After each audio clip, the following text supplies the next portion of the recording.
Isang pinagpala at magandang araw po sa inyong lahat, mga kapwa guro mula sa iba't ibang panig at dako ng ating bansa. Ako si Teacher Torres mula sa Xavier School San Juan. Ako po ay nagtuturo ng asignaturang CLE or Christian Life Education. Nawa, kayong lahat na nakasubaybay sa atin ngayon sa umagang ito ay nasa maganda at ligtas na kalagayan, lalong-lalo na po sa ating mga guro na nasalanta ng bagyong Rolly. Disclaimer po, paunang salita, hindi po ako isang guro sa asignaturang ESP o edukasyon sa pagpapakatao. Subalit susubukan ko po at titignan ang mga paraan na kung saan pwede nating magamit ang mga suhestyon, mga bagay na inyong matututunan sa araw na ito sa inyong mga klase. Lalong-lalo na mas kailangan nating tutukan at bigyang pansin ang pagtuturo ng values sa ating mga mag-aaral sa panahon ng pandemya. The title of our talk and sharing for this morning is also one of the retooling sessions of Kaagapay, and that is connecting with our learners, bridging the values and relationships in the distance learning. Now we start with a question. How can we inculcate the values in the distance learning? In the reality that we are all in, we have to accept that our young people, our learners, before they entered formally in our schools, in our institutions, they have now their own set of values. Maybe the values that they learn from their houses or from their respective homes, from their parents, from their peers, and everything and anything that they do. Now, our role as values education teachers, as religious ed teachers, CLE, and not just in our own paradigm or our own subject matter. I believe that all teachers are values teachers. It is very important that we take note that in our lessons, we always take time to insert and to try to teach and instill values in our students. Sa kasalukuyang panahon ng pandemya, at sa ating mga setup, iba-iba ang ating mga setup sa pamamagitan ng online, iba naman ay hybrid, iba naman ay modular mode. Sa papaanong paraan kaya natin mas mabibigyang pansin, halaga, ang pagtuturo ng values sa ating mga mag-aaral? Ano-ano kaya ang mga bagay, mga application o mga tools na pwede nating magamit sa ating mga klase? At yun ang sisikapin nating masagot at mabigyang pansin at diin sa araw na ito. Simulan natin ang pagbabahagi sa isang activity. Itong activity ay pinamagatang share ko lang activity.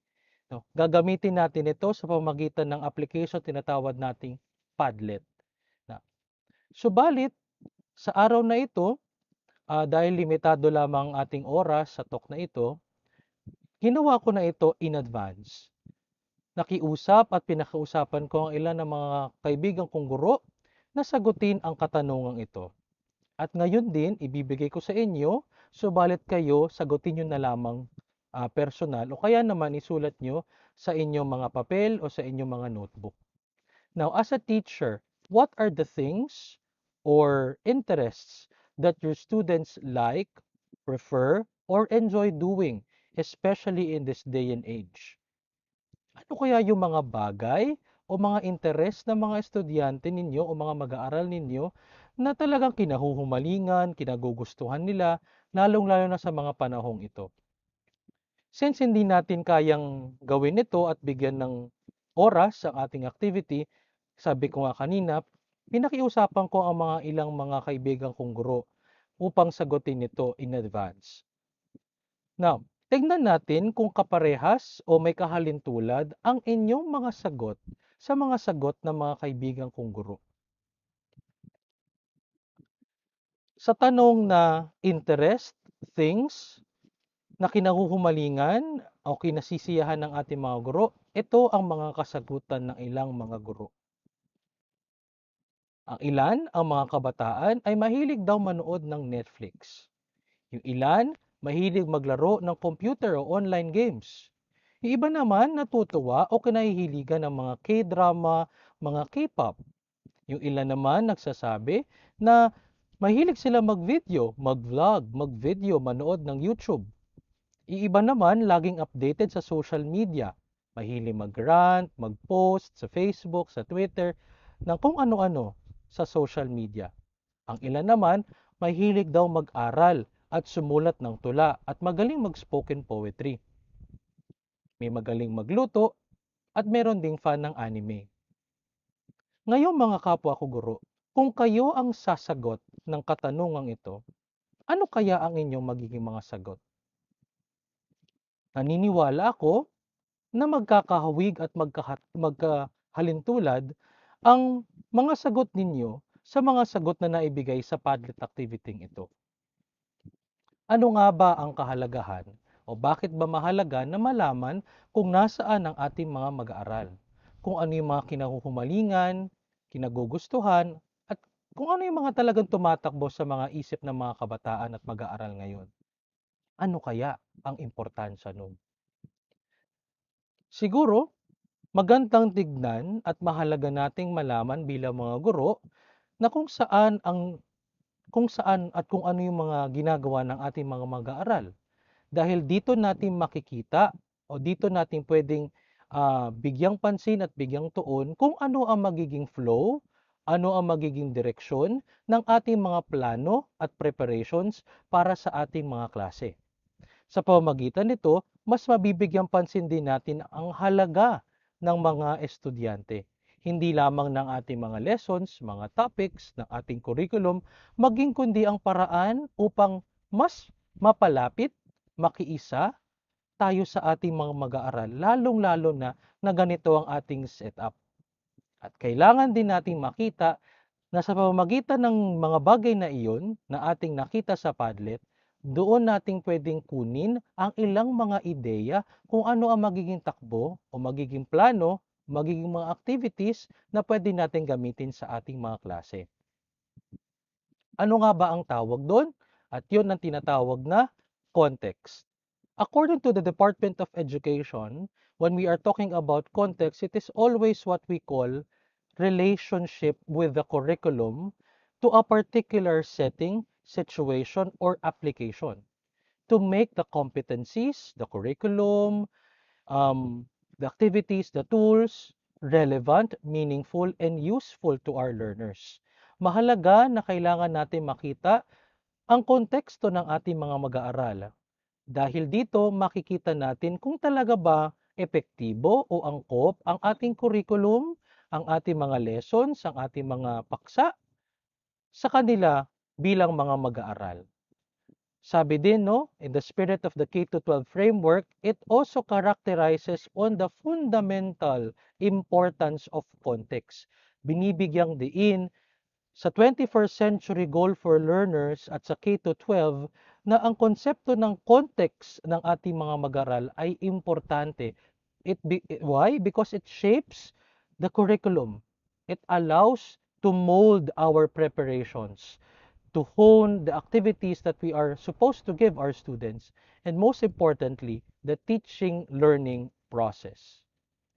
Sa araw na ito, kaya kami nandito, ay upang magbahagi ng ilan sa aming mga karanasan sa online distance learning mula sa aming paaralan sa Xavier.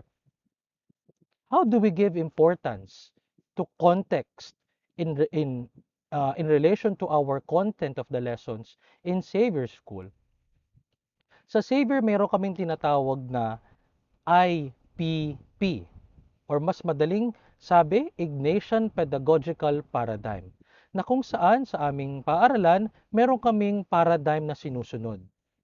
Now, in case of our school, we have what we call the IPP as framework in putting everything that we do, and we focus more on the students or the learners. The Ignatian pedagogical paradigm is a way of learning and a method of teaching taken from the spiritual exercises of Saint Ignatius of Loyola, the patron of the Jesuits and the founder of the Jesuits.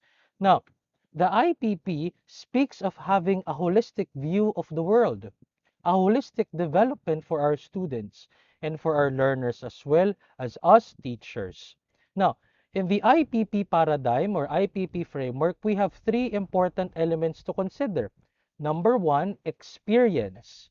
Number two, reflection. And number three, what's what we call action. Context is synonymous to experience. It is the background, it is somehow the summit or the source of the student's learning. Now, it is very important to put into consideration context and experience as the pre-learning element, as the beginning and the foundation of the teaching learning process. At the end of it, we are asking the students to make meaning of their experience through reflections. And at the end of that is to put it into action. The three elements must always have a seamless connection and process. The Ignatian pedagogical paradigm or the Ignatian pedagogy uses a dynamic five-step method. We have the experience, reflection, and action. But what are the two?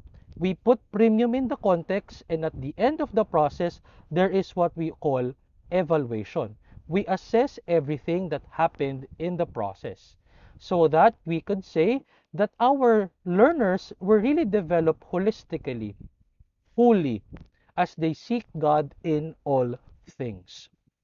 Now, in IPP, it also centers on these values. For us teachers, for us educators, administrators, we are called to embody the value of cura personalis or personal care. We are called to embody this as we put compassion, as we first take consideration on the context and the background of our students. From there, we can plan out our activities, our assessments, and even our lessons.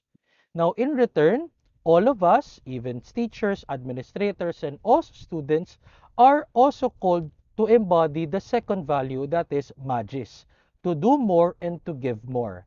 That's the reason why, if we start our lesson, we always put into mind the context of the students.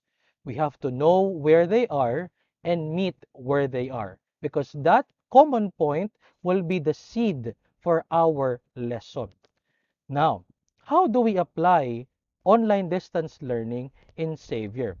It has been 4 months since we launched our ODL, and that is what we call Excel or Xavier School e-learning. Now, distance learning is not that really hard.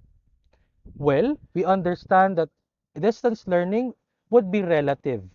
In your case, maybe some of you are into modular systems, some are into hybrid, some are into different kinds of methods, but we do understand that everything that we are doing right now are all in online.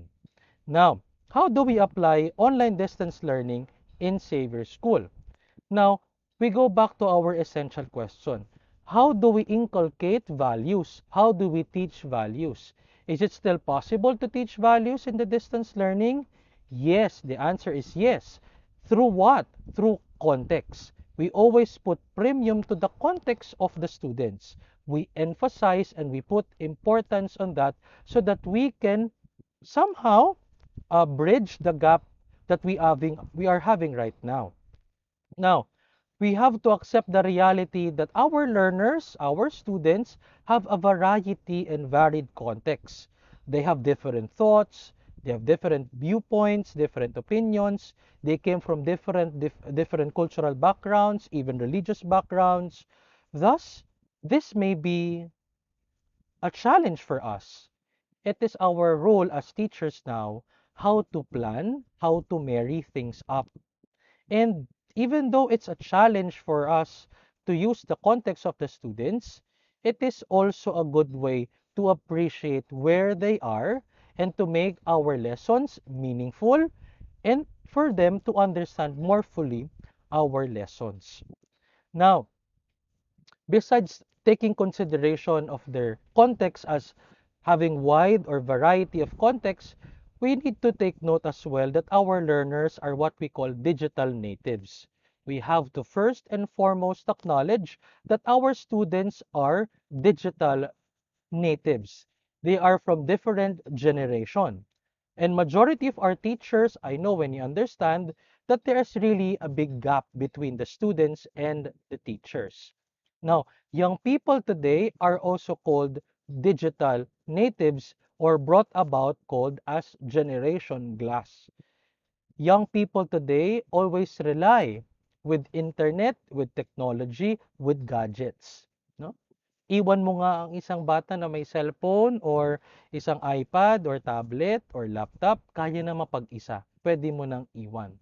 Now, well, we understand that they're really digital natives, they are good in technology, they're good in it, but we are also asking them to be responsible users of technology. And later we will talk about that kind of value. No, we understand that they are digital natives. Yes, that's the reality. But young people these days are also in need of what we call human relationships. Now, we understand that we cannot go out, we cannot go back to the usual setup of our classrooms, our lessons, our schools and institutions. Now, it is really on us teachers and our lessons on how we can allow the students to build relationships, authentic, real human relationships. We understand that they are now into social media. And some people would say, yes, social media can allow connections. And that is the point of having social media for socialization, for connection and entertainment. But we have to understand and accept the reality that it is also our duty as teachers to make a part that our lessons must always promote and allow them to see the importance of human relationship, especially in these times of the pandemic. Sorry, we understand that in this time of the pandemic, we have to distance ourselves from one another because we are afraid to contract the virus. And yet, that is not just a hindrance for us. That's a motivation for us to point out in our lessons. Now, given the reality that we cannot go out, we cannot convene, we cannot congregate, we cannot meet, we cannot connect to our old friends, our old classmates. Now, through that idea, how can that be more meaningful in our lesson? Sa papaanong paraan natin mas mabibigyang pansin ang halaga ng pagkakaroon ng relasyon sa bawat isa. In this distance learning or digital learning, we must know and appreciate the value of human relationships. And that is the goal that we want our students to embrace and to put importance in. Now, as I was saying a while ago, digital natives, this is now what we call our students and our learners. And we have to accept the reality that they are really techie. They're born out of what we call digital generation or digital class. Or honestly, it's really difficult now these days to contain students' attention, especially in the online distance learning. There are a lot of things that keep them busy, or a lot of them have that um, distractions. But we have to understand the reality that sadly, we have this kind of setup that we are in this digital system or digital learning pacing. Now, one good thing or one good value that we should instill in our students is the value of digital citizenship. Again, may I remind everybody who is with us today that values teachers and religious ed teachers are not solely the teachers who are called and who are have the right to teach values in our students. All teachers of different subject matters are values teachers. And I believe that values can be taught in different subject matter or different subject area. In science, the values can also be taught. In math, can also be taught. In SOCSI, social science, in Filipino, in computer, and even in music and art, in PE, and health, values can be instilled, values can be taught to our students. Now, it is good to note that there are a lot of values taught to us by the pandemic. There are a lot of things that we should take note for our students. The pandemic has taught us a lot of lessons of life, being aware of the hygiene, consideration of our health condition, social distancing, and the rest. But in the midst of that, we have to see the real value. Besides that, values can be still taught to the students in this time. One good example of teaching values is through the examples of people in this day and age. And we call them frontliners. Frontliners are not just medical frontliners, those people who are serving us, serving other people like sweepers, barangay tanods, grocery attendants, cashiers, baggers, sweepers, and the like. And even delivery personnel, no? Mga Grab, mga Angkas, mga Food Panda. These people, these stories of these people can be a good way to use as a context to teach values in the time of the pandemic.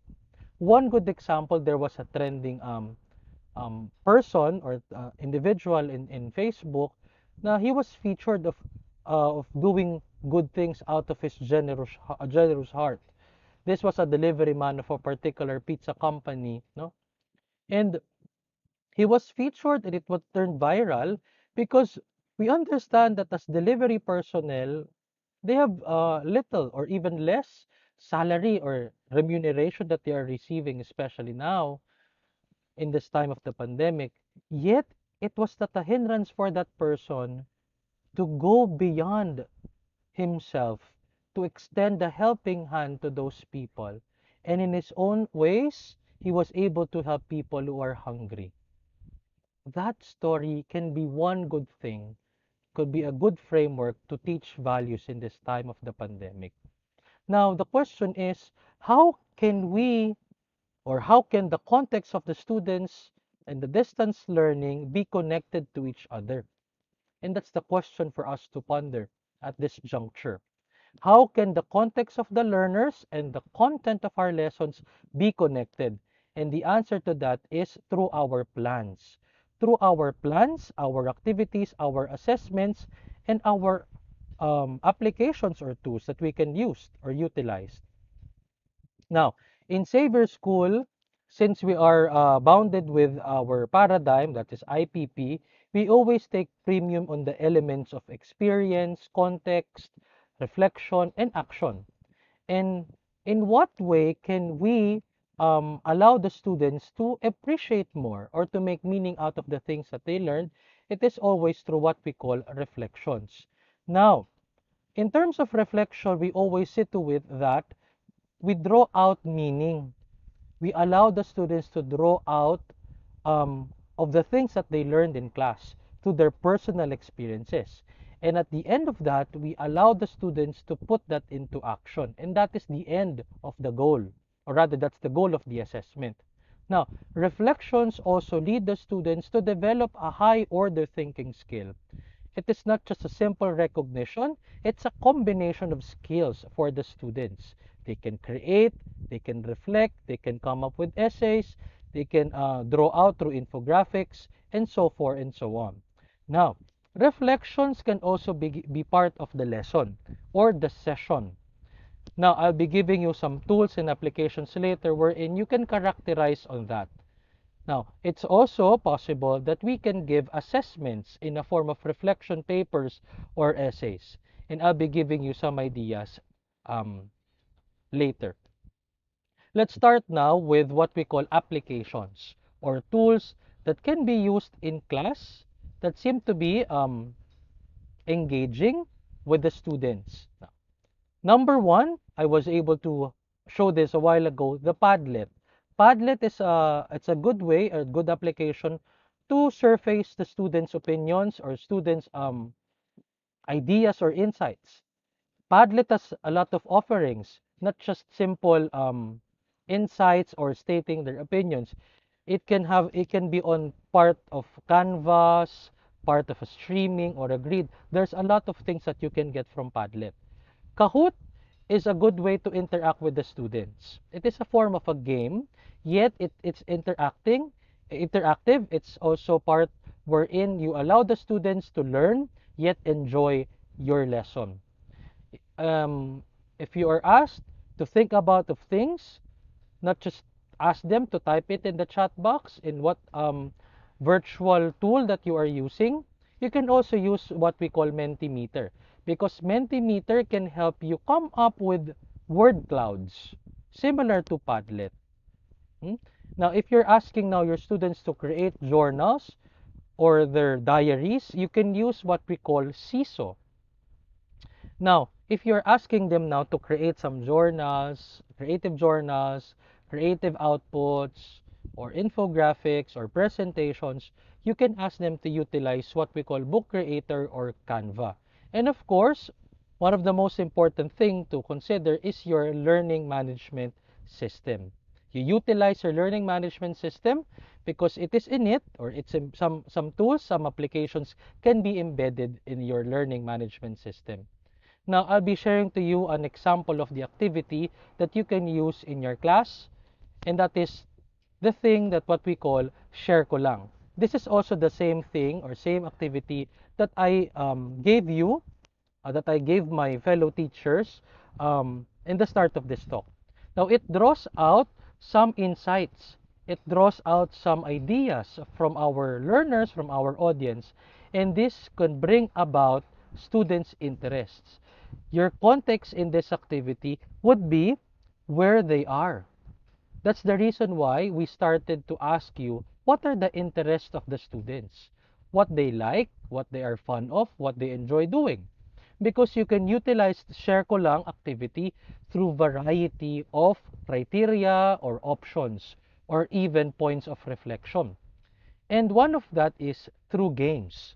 We understand in the reality in the Padlet that our students, our learners, are fond of games. And we can use games as a framework, as a springboard to start sharings, start of reflection, start of insight and meaningful connection.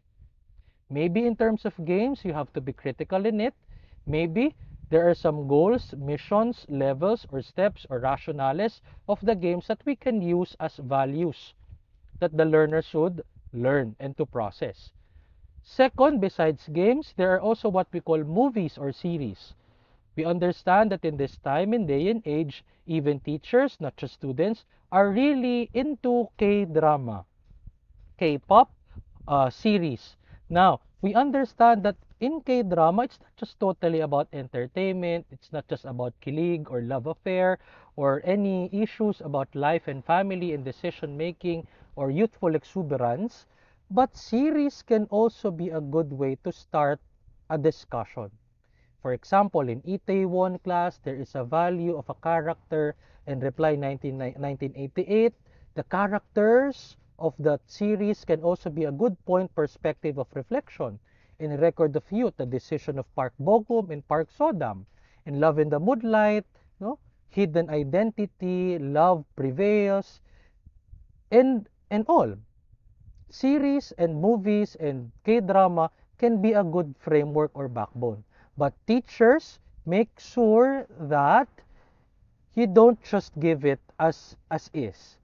It is for you to be resourceful, to curate the activity, to curate that kind of object so that it could be befitting and benefiting to our students. Besides that, we can also utilize what we call social media, because social media is really easily accessible for our young people today.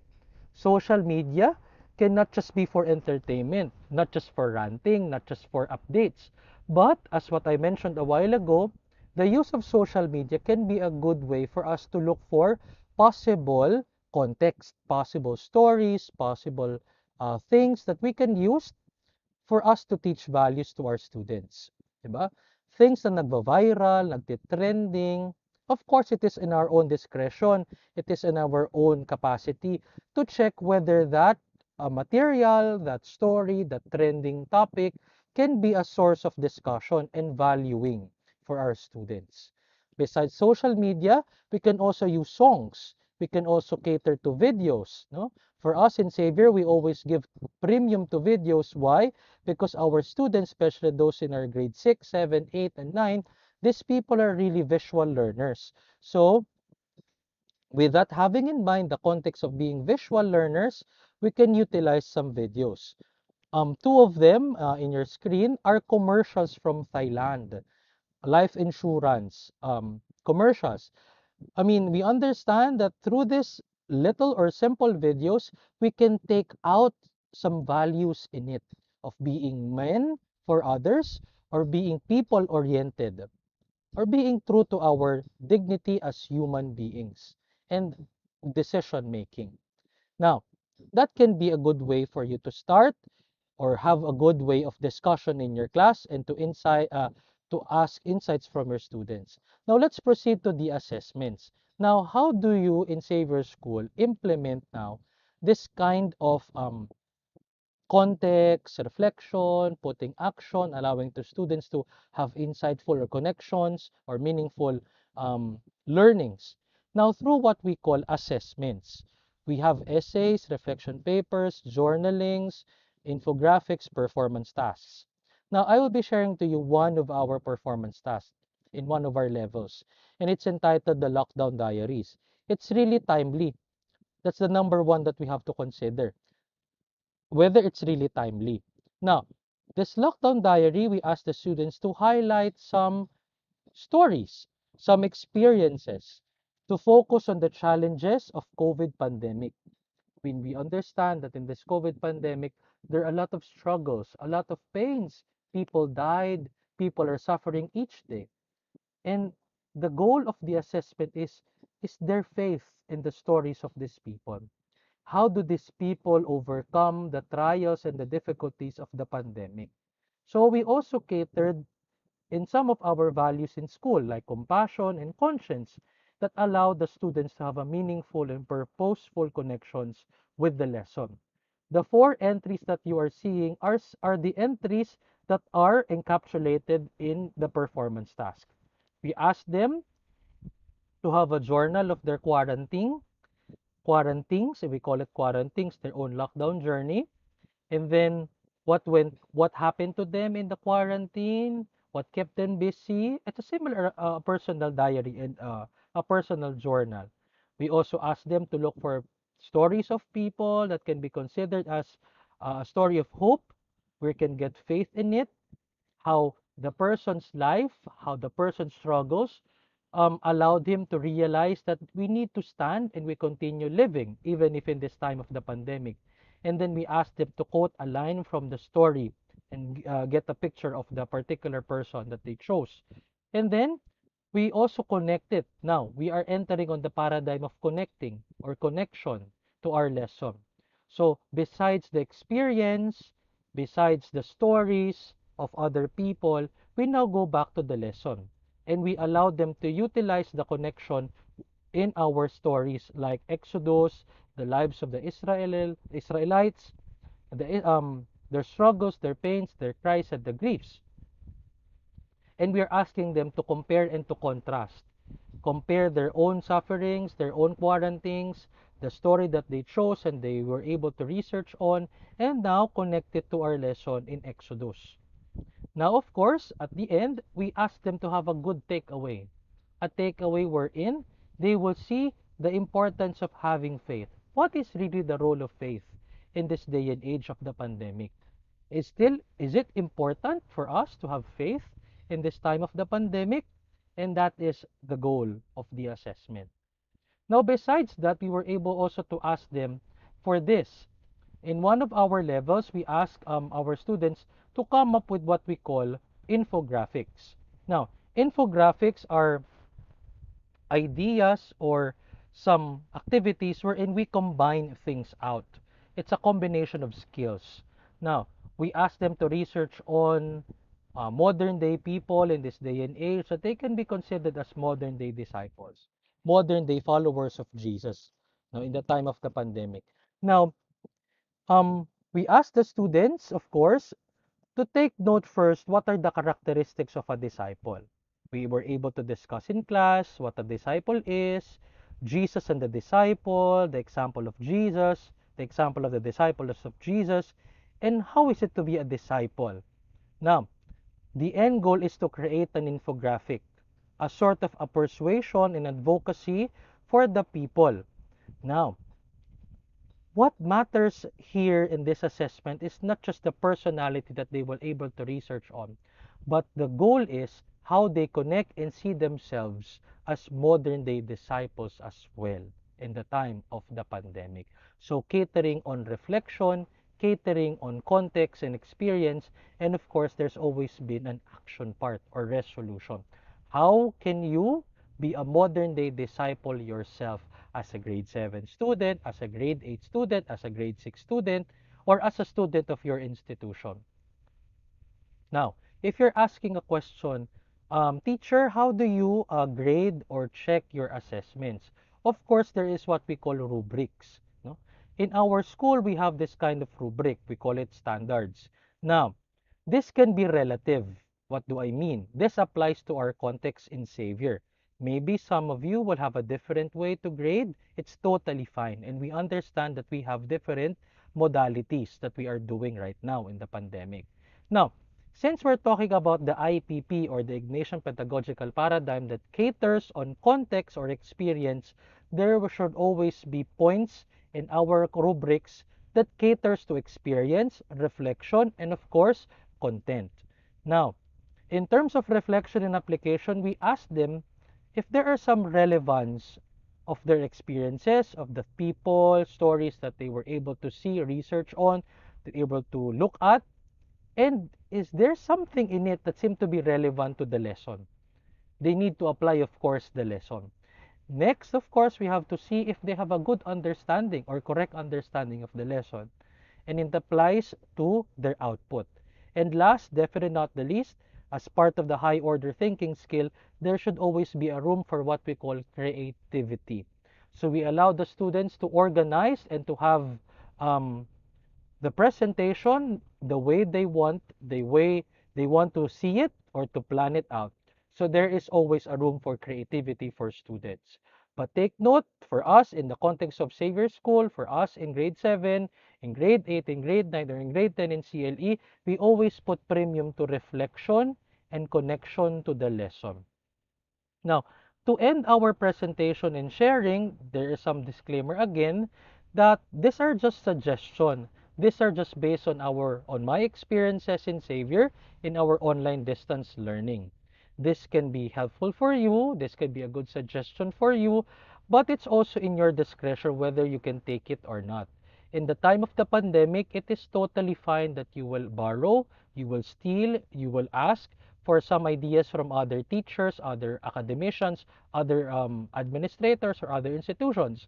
Now, it depends really solely on the context of your school and the context of your learners. At the end, it is always relative. It depends on their learners per se. Thus, our role as teachers is to serve as bridges between the learners and the lesson, to bridge the gap between the context of the learners and the content of our lesson. Now, just to give you at least a conclusion for today, in these trying times of the pandemic, it is really hard to reconcile things out. Mahirap ang ating sitwasyon ngayon, lalo na ngayon sa ating mga guro at sa ating mga estudyante. Teachers, administrators, parents, and even students are really adjusting in this day and age. But we have to accept the reality that whatever modality that we are having right now seem to be the most acceptable and feasible. And we hope that this pandemic will end soon so that we can go back to our classrooms and go back to our usual way of teaching. Now, we are all in the same boat, teachers. We are all in the same situation. Ramdam ko po at ramdam ninyo ang lahat ng pagod at puyat ng bawat guro sa araw at panahon na ngayon. Lalong-lalo na po na tayo ay nasa pandemya. Saludo po kami, ako bilang isang guro, saludo ko sa mga kapwa guro na tumatawid ng ilang ilog, umaakyat ng ilang bundok, ng ilang pamayanan, pumupunta sa mga malalayong lugar, umaakyat sa mga bubong para lamang kumuha ng signal, maghatid ng module, o gumawa ng module at magpuyat, no? Kahit weekend.